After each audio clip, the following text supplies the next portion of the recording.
Lo pernah gak sih nemu orang yang kelihatan terlalu percaya diri?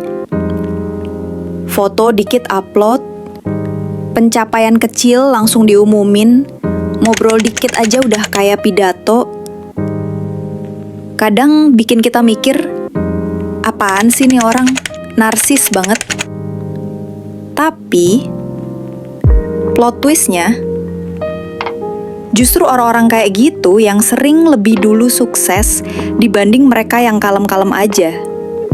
Kenapa bisa gitu? Nah, hari ini gue bakal bongkar kenapa sikap narsis bisa jadi senjata rahasia buat sukses. Tenang, kita nggak bakal bahas narsis yang toksik ya, yang cuma bikin orang ilfeel. Kita ngomongin narsis versi positif, alias healthy narcissism. Jadi bukannya sombong, tapi punya rasa percaya diri tinggi, pede nunjukin diri, dan berani ngomong gue bisa. Nah, ternyata sifat kayak gini banyak dimiliki orang sukses di berbagai bidang. Dari artis, entrepreneur, sampai influencer. Let's break it down. Self-promotion atau marketing diri. Orang narsis tuh jago banget jualan. Bukan jualan barang, tapi jualan dirinya sendiri. Lo sadar gak, di dunia sekarang ini skill doang gak cukup. Banyak banget orang pinter, kerja keras, tapi akhirnya tenggelam karena mereka gak pernah nunjukin dirinya. Ilmu banyak, pengalaman oke. Tapi kalau gak ada yang tahu, ya sama aja kayak punya toko keren, tapi lampunya mati. Orang lewat tuh gak sadar itu ada. Nah, beda sama orang narsis. Mereka baru dapat pencapaian kecil aja, udah diumumin ke dunia.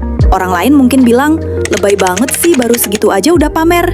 Tapi justru efeknya, orang jadi notice, jadi inget, dan ketika ada peluang, guess what? Mereka lah yang pertama kali kepikiran. Ingat, self-promotion itu ibarat billboard diri lo sendiri. Kalau lo nggak pernah masang papan nama, gimana orang lain tahu lo ada? Dan orang narsis, sadar atau enggak, mereka tuh jago banget mainin itu. Percaya diri sama dengan magnet kesempatan. Coba bayangin lagi interview kerja. Kandidat A pinter, nilainya bagus, tapi ngomongnya pelan. Matanya sering lihat ke bawah, kelihatan ragu-ragu. Kandidat B, ilmunya standar, tapi pede. Tatap mata interviewer, ngomongnya jelas dan lantang. Nah, kalau lo jadi HRD, siapa yang lebih gampang dipilih? Kandidat B. Karena ini bukan cuma soal pinter atau enggak, tapi soal vibe yang kita pancarin. Orang narsis biasanya punya aura percaya diri yang kuat banget, dan itu nular ke orang lain. Kayak jualan barang, kalau penjualnya sendiri kelihatan ragu sama produknya, siapa sih yang mau beli? Tapi kalau dia yakin ngomongnya mantep, kita pun jadi ikut percaya. Dan percaya diri itu magnet, bisa bikin pintu kesempatan kebuka lebih lebar, bikin orang lain kepikiran, kayaknya dia bisa nih, bahkan sebelum kita nunjukin kemampuan yang sebenarnya. Optimisme yang gak ada matinya. Orang narsis sering kelihatan kayak, gue pasti bisa. Kadang berlebihan, tapi justru itu jadi bensin buat mereka.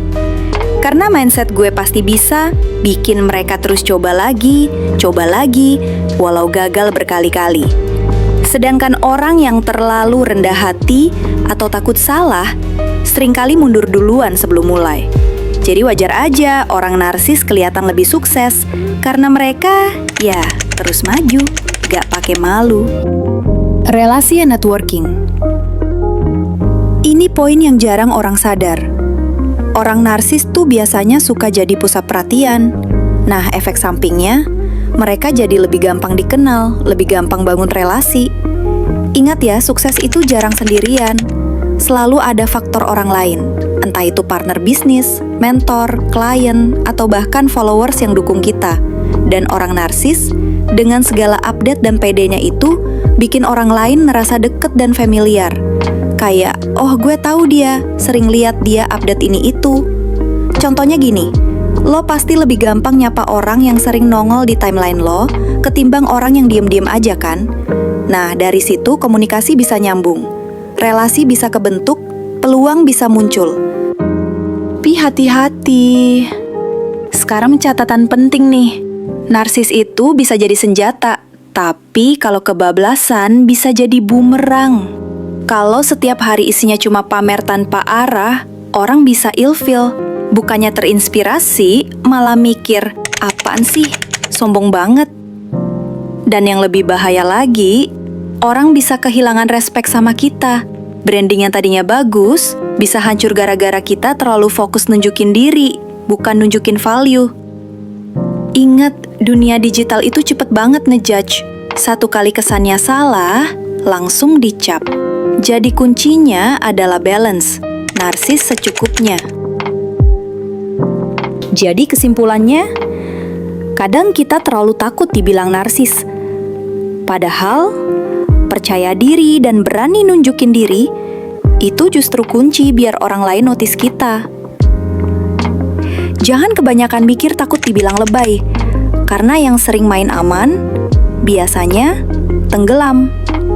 So, mulai sekarang, kalau punya karya, pencapaian, atau sekadar progres kecil, jangan takut buat share. Karena bisa jadi itu tiket awal menuju sukses lo.